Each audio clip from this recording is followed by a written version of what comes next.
Good evening and welcome to Greater Somerville for April 17th, 2012. I'm Joe Lynch.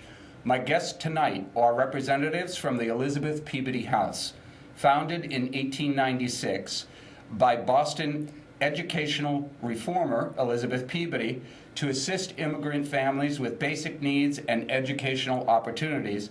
This organization has been assisting the less affluent here in Somerville since 1959.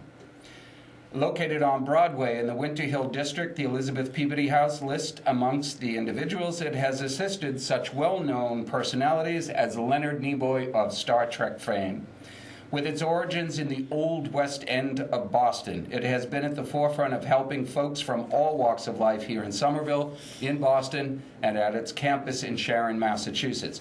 It is my pleasure to welcome to Greater Somerville Clennon King and Destiny Augustine to talk about the mission of the Elizabeth Peabody House and the upcoming fundraiser gala.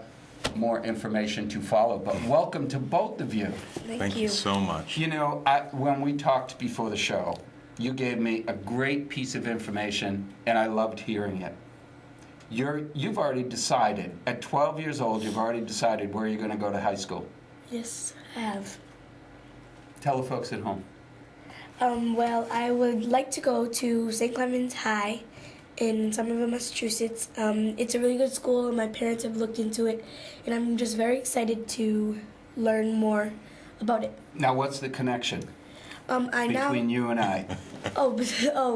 His mother graduated St. Clement's High in 1931. There you go. There you go. Many, many years ago. But it's a pleasure to have you. Thank you. Yeah, we're going to talk about the Elizabeth Peabody House.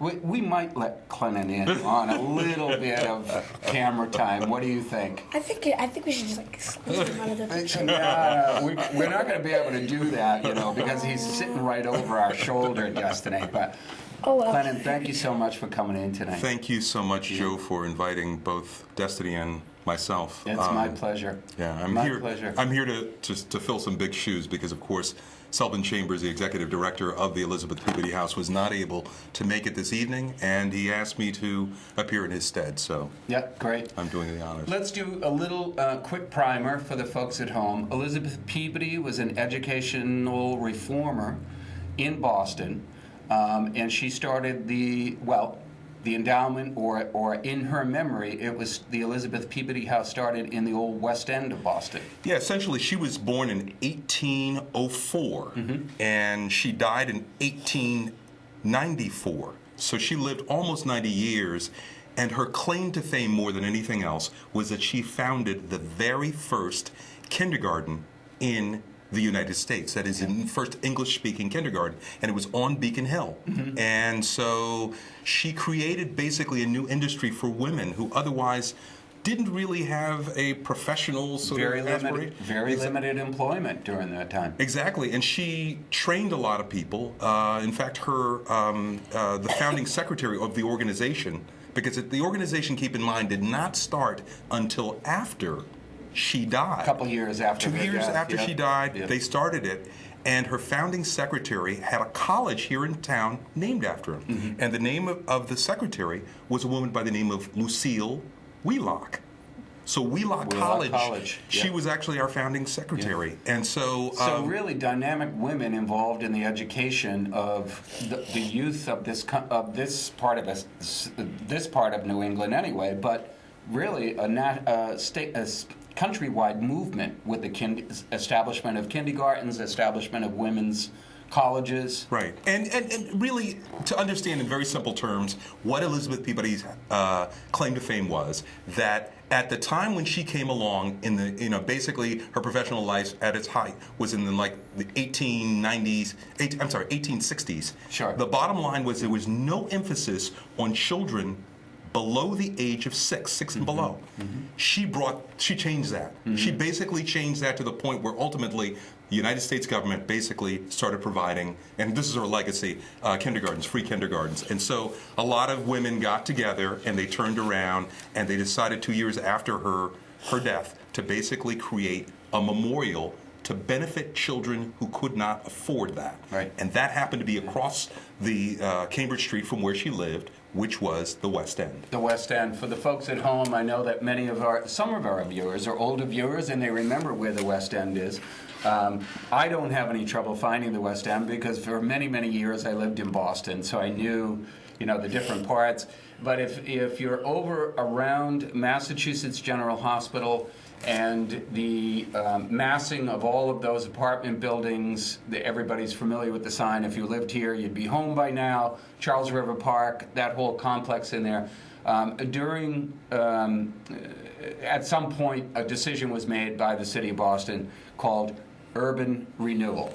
And many of you know one of my compatriots here at Scat TV, Jim Campano, who does another program called the Somerville Pundit. Jimmy is originally from the West End, and he talks a lot about that period of time when whole families and neighborhoods were just wiped off the face of the earth.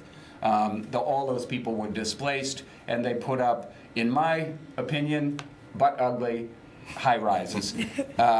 So those still stand today as a testament to how poorly urban renewal worked in those days.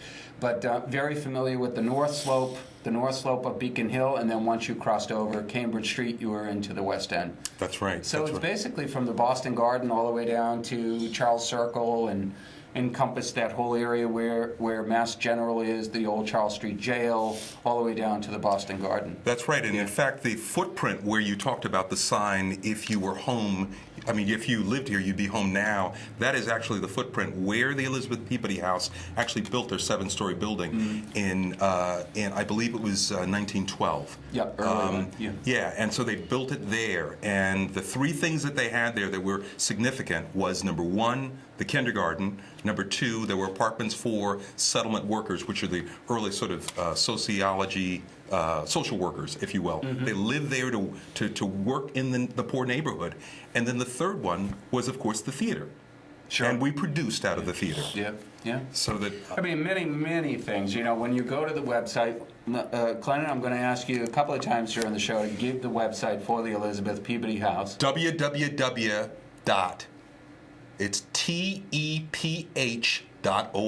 That's www.teph for the Elizabeth Peabody House.org.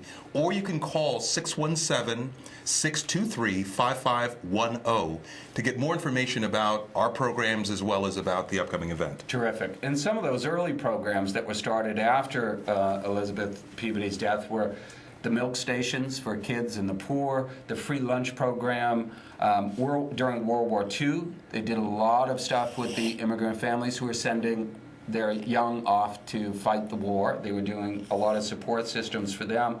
Pre-kindergarten programs right here at the Mystic Housing Development, emergency food pantries. The list just goes on and on and on.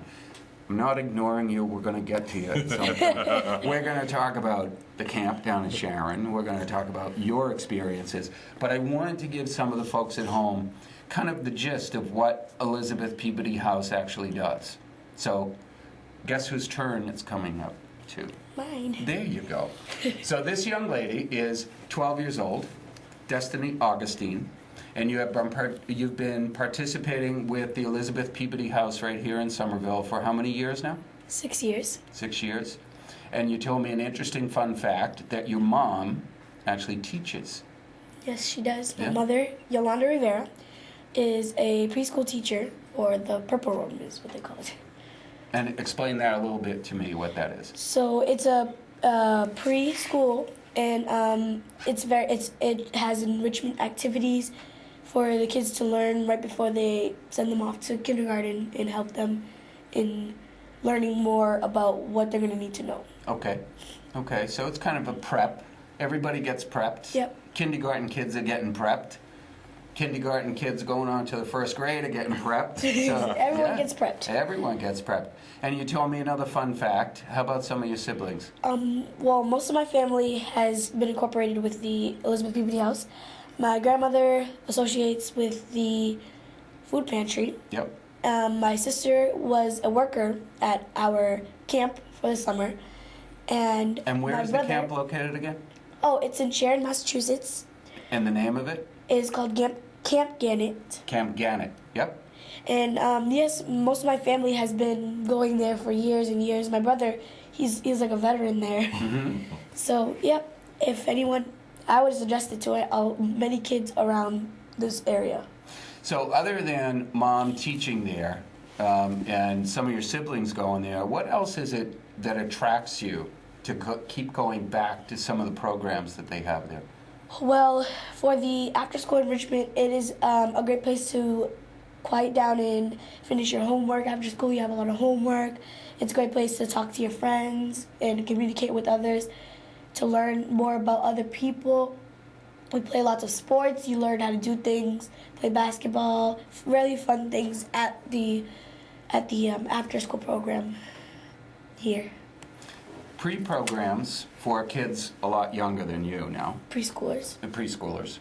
Because when you went to preschool there, I did not go to preschool. you didn't go to preschool there. No. All right. So now you're on to St. Catherine's. Yes, sir. And after school, St. Catherine's, do they have after school programs, yes or no? St. Catherine does have after-school Yeah. program, but the after-school Elizabeth Peabody House picks us up there from each school. Gotcha. So we have Gotcha. different van runs, different people Yep. picking up children. Terrific. So you go from St. Catherine's to the Elizabeth Peabody House. You do your after-school programs, right? My school gets out at 3 o'clock, so from 3 to 5:30. And basically after that, I just go home, have my parents check my homework, and just relax. You don't have a daytime television talk show that you have to do? Because you're doing terrific here, Destiny, I'm Thank telling you. you. Would you like to do a television talk show? I wouldn't mind. I wouldn't mind either. I have a co-host on the show who sometimes she just doesn't show up. Would you like to do the show if she doesn't come? Because I think you're very well I would be spoken. honored to. There you go. Cayenne, sorry, kiddo. Some of the other programs, though, I mean, we know what Destiny's getting involved with in some of the programs. Well, but- she's touched on a lot of them. I mean, her grandmother works for the, and this is the newest we've had, and that is the emergency food pantry. She, of course, is a participant in the after-school program. During the summer, that after-school program morphs into Camp Gannett, which is, again, a 40-minute trip, day camp. The reason they call it Camp Gannett is because it's named after Deborah Sampson Gannett, who was one of the first women to enlist and fight in the American Revolutionary War. Okay. And is a favorite daughter of Sharon. And then the other piece, of course, is the preschool, which her brother has gone to. Is that correct? Yes. And Now your an mother, after of course, school. teaches that. And so between the pantry, the camp, the after school, and the preschool, that's the core of our programs. But in addition to that, we also do a lot of volunteer work in the sense that volunteers from corporations come in and they spend a day at the camp as participants to help do improvements, but also they have their own sort of camp experience. And it's true as well for volunteers who come to our 277 Broadway campus as well. And then the other piece is we also deal with seniors, the Winter Hill seniors. I want to talk about some of the programs that are offered to non-educational or youth development, but have you seen the uptick, since our economy has not been in the best of health over the last 4 years, 5 years? Have you seen an uptick in the number of kids coming into the program, both pre and post school? I don't know that I can really count on that, only because, and I'm trying to be as transparent as I possibly can, I've only been there all of 8 months. Okay. And so I'm still on a learning curve myself. Let's help Clinton out of this because his boss is probably going to watch the show. Have you seen more kids at the after-school program? Not exactly more, but I've realized that there's more kids coming from other than Somerville. So we have, when you go to the summer camp, there is a bus that picks up kids from Malden, and that's what we're trying to do. We're trying to get more kids even from Sharon to enrich in our summer program, and it's just been growing and growing since we're trying to get the kids from Sharon, kids from Malden, not only from Somerville, but that's going to help get even more kids. Terrific. And Joe, I mean, that's the other thing that I want to at least draw a parallel between. Jim Campano is of Italian descent. The people, in large part, who benefited from the original Elizabeth Peabody House were of Irish, were of Eastern European Jewish, were of Italian descent. Yep. And the bottom line is they were immigrants. And it is the American story, with the exception probably of Native Americans and African Americans here. The American story is about immigrants. And the connection that a Destiny has is that her mother is from Puerto Rico, and her father, or is of Puerto Rican descent, I should say, and her father is of Haitian descent. So while we are not necessarily still dealing and serving folk from the same nationalities, our mission is the same, and we continue to serve immigrants. Right. Our immigrants primarily are no longer coming from Europe. That's right. They're coming from all over. That's right. Right. And so the need is still there. Real. But the faces are changing. That's correct. Right, right. You did touch on that your grandma uses or services down at the food pantry. I can imagine that we've seen an uptick in that. That is correct. There's Yeah. no Yes. question there. And it continues to grow Every day. every day. And to the point where we have had to restrict who we serve. Sure. That is, they are only.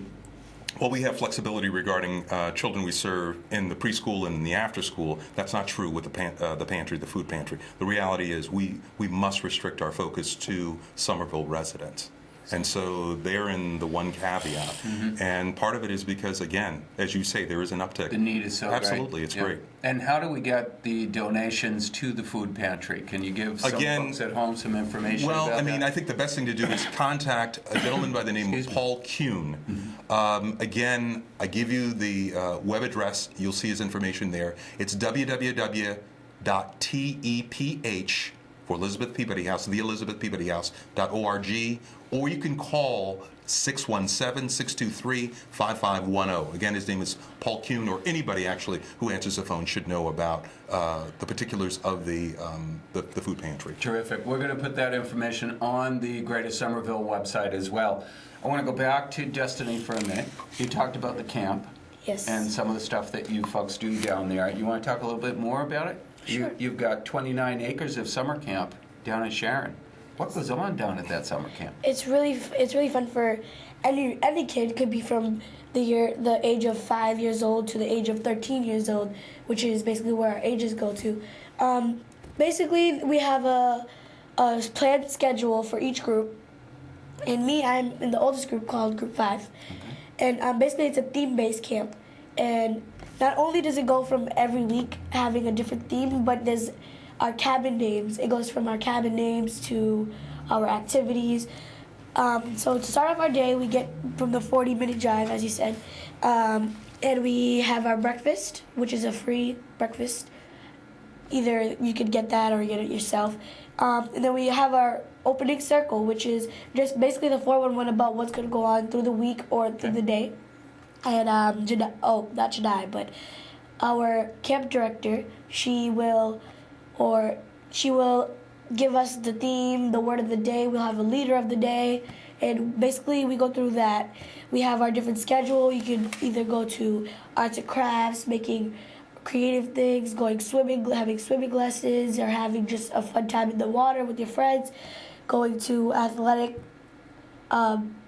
activities, kickball, baseball, in the grassland. I mean, this grassland is up to just over the place.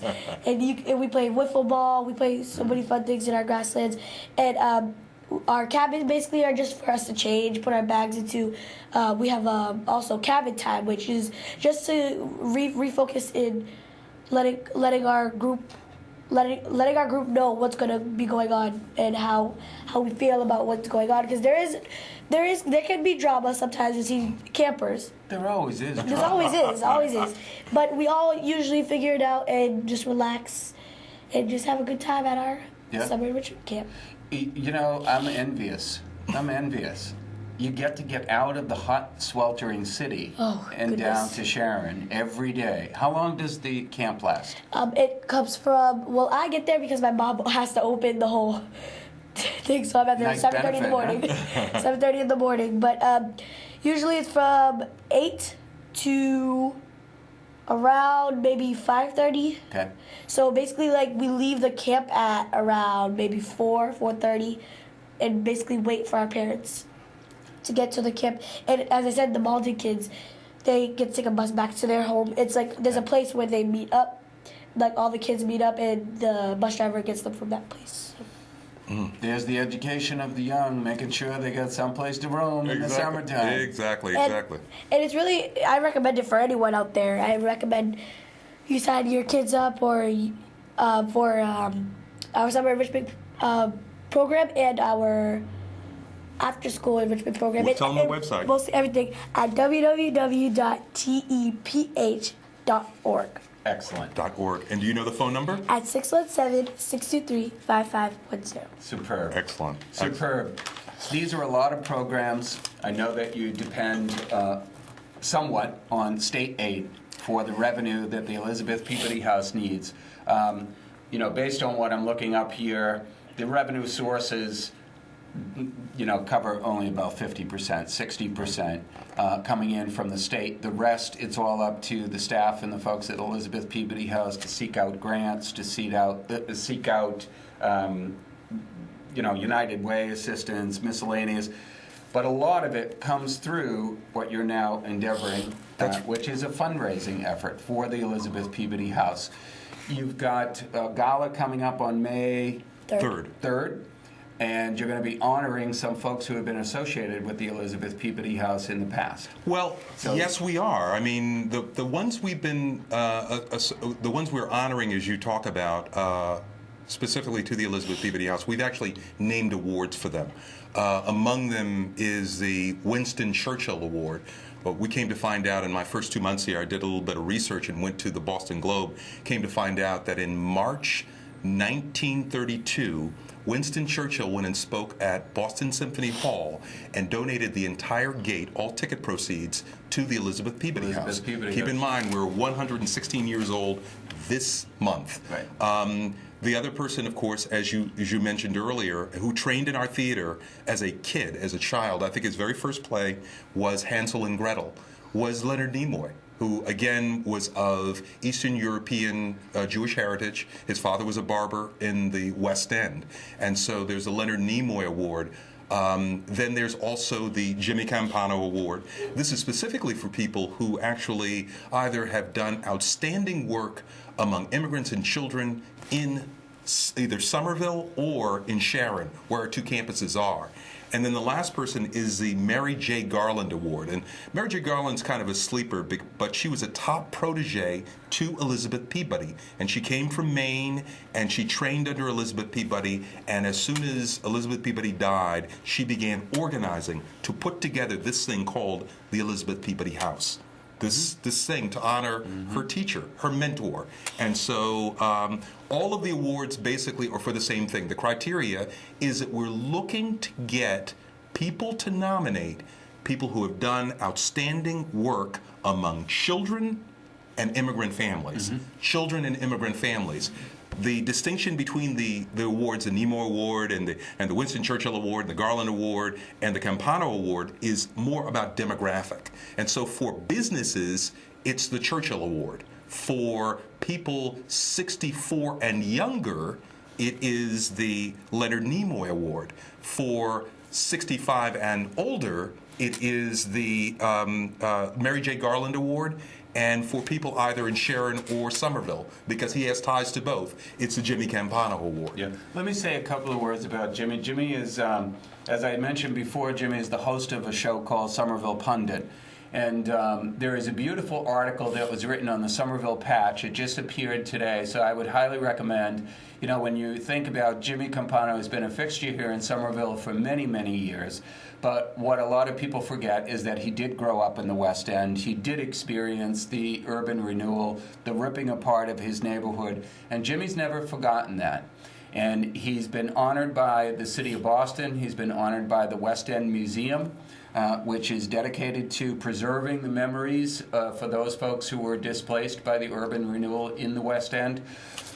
Displaced, I might add, one of the other things that was displaced was the Elizabeth Peabody House. That's right. And Jimmy has kept that going. He's kept that memory alive through a newsletter that he publishes on a quarterly basis. So I would recommend anybody who knows Jimmy well, this award that is named after him.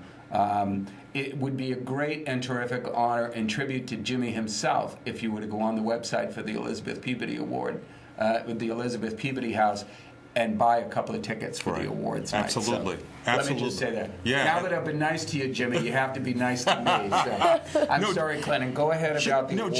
Jimmy, and let me say the reason we chose him is because, as you say, his advocacy. The guy, number one, yes, was an alum, like she will be eventually, but he fought for the heritage and the history of the neighborhood where we were born. Right. And that's been his life. That's been his legacy, and we felt as though that should be celebrated. And so we're hoping that people go to, again, www.teph.org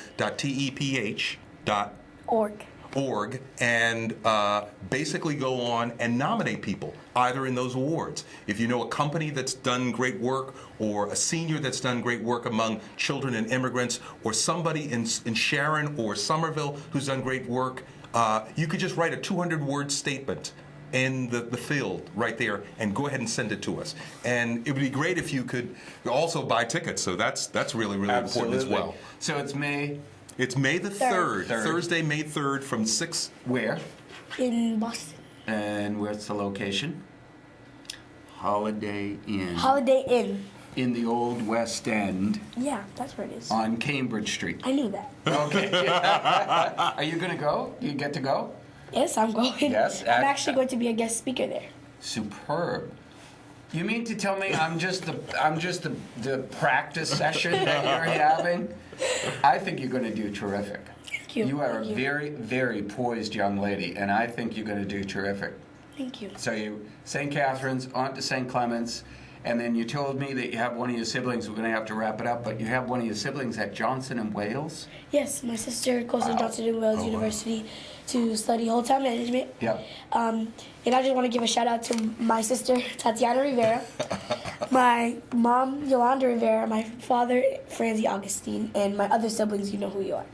You better not forget them. You have about 30 seconds. You better name them. Franzi Augustine, Richard Guerriere, and Dimitri Augustine, and my grandmother Emilia Rivera. And make sure you give them contact information real quickly.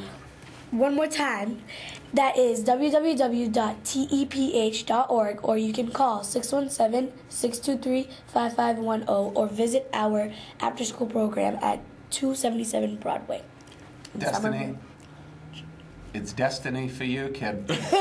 Joe, thank you so much. Thank you, Clinton, very much, and my best wishes on the fundraising effort. Thank you so much. We hopefully will see you there. One more time, the fundraising effort is on May 3rd at the Holiday Inn on Cambridge Street in Boston's Old West End.